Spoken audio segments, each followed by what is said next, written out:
السوال التاسع عشر، 19واں سوال، اترون ان ابلیس اللعین اعلم من سید الکائنات علیہ السلام و اوسع علما منہ مطلقا وهل کتبتم ذلك فی تصنیف؟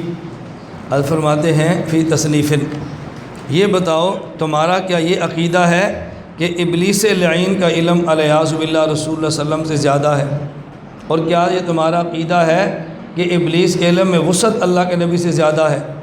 اور جو یہ عقیدہ رکھے ابلیس کا علم حضور پاک صلی اللہ علیہ وسلم سے زیادہ ہے، اس کے یہاں تمہارا فیصلہ کیا ہے اور اس کے بارے میں تمہارا نظریہ کیا ہے؟ الجواب، قد سبق منا تحریر هذه المسئلہ ان النبی صلی اللہ علیہ وسلم عالم الخلق علی الاطلاق بالعلوم۔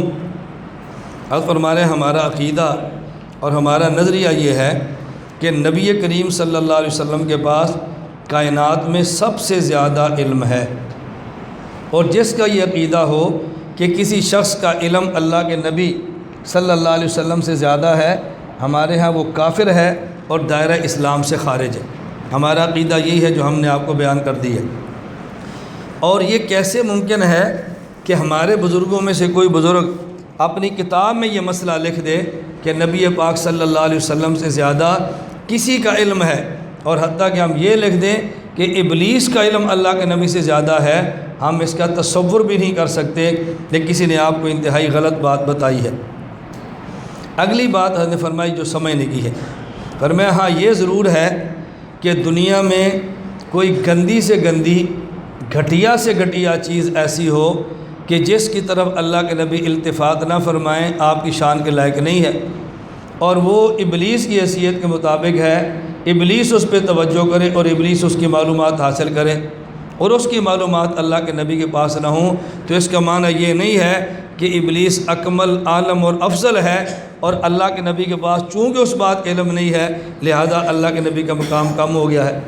فرمایا اس کی مثال بالکل ایسی سمجھو کہ جیسے ایک متبحر، مدقق اور بہت جید عالم ہے اور ایک چھوٹا سا بچہ ہے۔ اب اس محقق اور مدقق جید عالم کا علم اس چھوٹے بچے سے کئی گنا زیادہ ہے، ان دونوں کے علم میں آپس میں کوئی مناسبت ہی نہیں ہے۔ لیکن بعض گھٹیا سی چیزیں ایسی ہیں کہ جس کا علم اس بچے کے پاس ہے اور متبحر اور جید عالم کے پاس نہیں ہے۔ اب کوئی بندہ یہ بات کہہ دے کہ اس بچے کا علم جید عالم سے زیادہ ہے، یہ کتنی بڑی حماقت ہوگی۔ میں اس کی آپ کو مثال دیتا ہوں۔ آپ کے اپنے علاقے میں کچھ کھیلیں ہوتی ہیں، ہمارے علاقے میں اپنی کھیلیں ہیں جو بچے کھیلتے ہیں، ان میں ایک کھیل کا نام ہے گلی ڈنڈا۔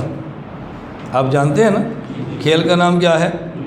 آپ اپنے شیخ الحدیث صاحب سے کہ استاد جی اج میں تو گلی ڈنڈا کھیلنا، وہ کیا کہیں گے؟ او بیٹا یہ میری شان کے لائق نہیں ہے، مجھے پتہ ہی نہیں گلی ڈنڈا کسے کہتے ہیں، اور تو کہتا ہے میں نے کھیلنا ہے۔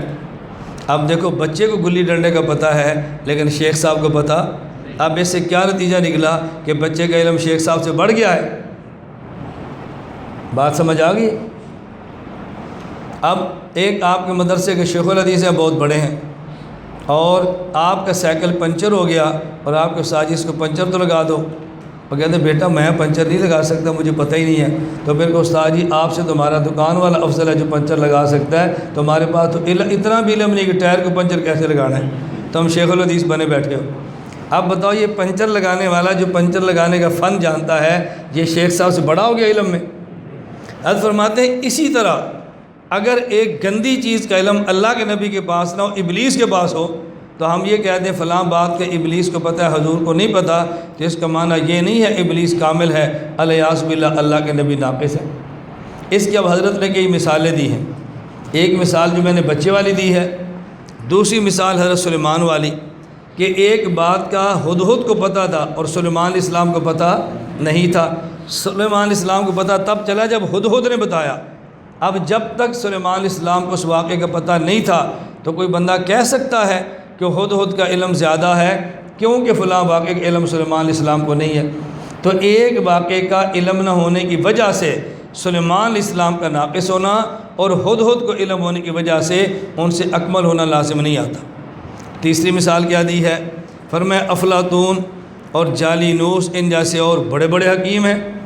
اب ایک علم ایسا ہے جو گٹر کے گندے کیڑے کے پاس ہے اور جالینوس کے پاس نہیں۔ اب یہ جو گٹر کا پخانہ ہے اس کو کھائیں تو مزہ کیسا آتا ہے، یہ جعلی نیوز کو پتہ ہے یا کیڑے کو پتہ ہے؟ بتاؤ کیا مزہ آتا ہے، کس کا پتہ ہے اس کو؟ جعلی نیوز کو پتہ ہے کیڑے کو۔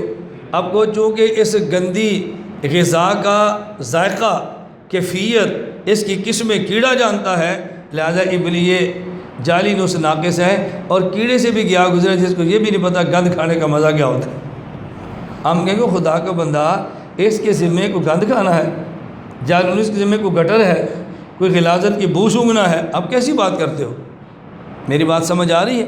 تو اس طرح جعلی نیوز کا مقام کم کیڑے سے نہیں ہوتا، سلیمان علیہ السلام کا مقام حدود سے کم نہیں ہوتا، اور اسی طرح اس عالم کا علم اور مقام وہ چھوٹے بچے سے کم نہیں ہوتا، اور کوئی گندی اور غلیظ چیز کا علم ابلیس کے پاس ہو اور رسول اللہ صلی اللہ علیہ وسلم کے پاس نہ ہو تو اس سے لازم نہیں آتا کہ ابلیس کا علم زیادہ ہے علیہ باللہ اور نبی پاک صلی اللہ علیہ وسلم کا علم ان سے کم ہے، اس کا معنی ہرگز نہیں ہے۔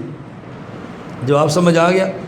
آگے حضرت نے بات فرمائی ہے کہ دیکھیں ہمارے علاقے ہندوستان کے جو اہل بدعت ہیں، جو کہتے ہیں کہ حضور پاک علم ابلیس سے بھی زیادہ ہے، وہ دلیلوں میں کیا باتیں پیش کرتے ہیں اور اس جھگڑے کو نمٹاتے کیسے ہیں؟ وہ کہتے ہیں رسول اللہ صلی اللہ علیہ وسلم ابلیس سے افضل ہے، اور جب ابلیس سے افضل ہیں تو ابلیس والے سارے علوم بھی حضور کو آئیں گے نا، یہ کیسے ہو سکتا ہے؟ افضل تو ہوں لیکن ابلیس کے علم نہ آتے ہوں۔ تو نبی پاک صلی اللہ علیہ وسلم کا ابلیس سے افضل ہونا اس بات کی دلیل ہے کہ ابلیس والے سارے علوم بھی آپ کے پاس ہیں، یہ قیاس کرتے ہیں۔ حضرت مولانا سہارنپوری فرماتے ہیں کہ یہ قیاس بالکل غلط ہے، قیاس غلط ہے۔ اس کی آگے وجہ بیان فرمائی ہے، فرمائیں ایک وجہ یہ قیاس فاسد ہے، قیاس مال فارغ ہے، اور کوئی نص اس پر موجود نہیں ہے کہ ابلیس والے سارے علوم رسول اللہ صلی اللہ علیہ وسلم کے پاس ہیں۔ اس پہ نص تو ہے کہ اللہ کے نبی کائنات کی ساری مخلوق سے افضل ہیں، لیکن ابلیس والے سارے علوم بھی آپ کے پاس ہیں، اس پر کوئی نص نہیں ہے۔ اب حضرت فرماتے ہیں آپ بتاؤ الا تری ان کل مؤمن افضل و اشرف من ابلیس، تمہارا کیا خیال ہے؟ اللہ کے نبی تو بہت بڑے ہیں، عام ایوان والا بھی ابلیس سے افضل بھی ہے، اشرف بھی ہے، لیکن تم یہ بتاؤ فیلزم علی ھذا القیاس ان یکون کل شخص من احاد الامہ حاویا علی علوم ابلیس، تو کیا اس کا مطلب یہ ہے کہ جو علوم ابلیس کے پاس ہیں وہ ہر مومن کے پاس بھی ہیں؟ کیونکہ ہر مومن ابلیس سے افضل ہے۔ امت کو گمراہ کرنے کا فن کس کے پاس ہے؟ امت کو گمراہ کرنے کا فن کس کے پاس ہے؟ ابلیس کے پاس، ہر مومن کے پاس ہے، تو پھر مومن افضل ہوا ابلیس افضل ہوا؟ حالانکہ ہمارا عقیدہ ہے کہ مومن ابلیس سے افضل ہے، لیکن اس کا معنی یہ کہ ہر مومن ابلیس کے سارے علوم کو بھی جانتا ہو کیونکہ افضل ہے۔ کہتے ہیں یہ بات تو ٹھیک نہیں ہے، تو ہم کہتے ہیں نبی پاک کے بارے میں یہ بات آپ کیوں کہتے ہیں کہ ابلیس والے سارے علوم حضور کے پاس ہیں صلی اللہ علیہ وسلم؟ دوسری مثال دی جو پہلے بھی گزری ہے، سمجھانے کے لیے مثال دی کہ دیکھو سلیمان علیہ السلام ہدہد سے افضل ہیں، لیکن جو ہدہد کو جس بات کا علم تھا حضرت سلیمان کو علم نہیں تھا، تو کیا حضرت سلیمان کے افضل ہونے کی بنیاد پہ یہ کہنا کہ جو بات ہدہد کو معلوم تھی سلیمان علیہ السلام کو پہلے سے معلوم تھی کیونکہ افضل ہیں، یہ بات غلط ہے۔ اس لیے کہ ہدہد کہتا ہے انی احطت بما لم تحط بہ، میں ایسی چیز بتا رہا ہوں جس کا علم آپ کے پاس نہیں ہے۔ تیسری مثال کیا دی؟ فرمایا افلاطون اور جعلی نیوز یہ دونوں، یہ دیکھو گٹر کے گندے کیڑوں سے افضل ہیں، لیکن اس کا معنی یہ ہے کہ جو مزے، جو ذائقے، جو نجاست کیفیات گٹر کا گندا کیڑا جانتا ہے وہ جعلی نیوز کو بھی معلوم ہے اور وہ افلاطون کو بھی معلوم ہے، کیونکہ ان سے افضل ہیں۔ کہتے ہیں نہیں، تو ہم کہتے ہیں اگر افضل ہونے کی بنیاد پہ مفضول کے سارے علوم کا معلوم ہونا ضروری ہے تو پھر گندے کیڑے کو جس طرح نجاست اور غلاظتوں کے ذائقے کا پتہ ہے، افلاطون اور جعلی نیوز کو بھی معلوم ہونا چاہیے، حالانکہ کوئی بھی اس کا قائل نہیں۔ تو حضرت فرماتے ہیں ہم نے مسئلہ یہ لکھا ہے، یہ مسئلہ نہیں لکھا جو انہوں نے آپ کو بتایا ہے، آپ کی غلط ذہن سازی کی گئی ہے۔ اب خلاصہ کیا نکلا کہ رسول پاک صلی اللہ علیہ وسلم کا علم کائنات کے سب افراد سے زیادہ ہے، حتیٰ کہ ابلیس کے علم سے بھی نبی پاک صلی اللہ علیہ وسلم کا علم زیادہ ہے، اور جو یہ کہ ابلیس کا علم حضور سے زیادہ ہے، ہمارے ہاں لا ریب، لا شک اور بلا ریب و بشک قطعاً کافر، مرتد اور دارہ اسلام سے خارج۔ لا الہ الا اللہ، لا الہ إلا الله لا إله إلا الله ما لنا رب سواه لا إله إلا الله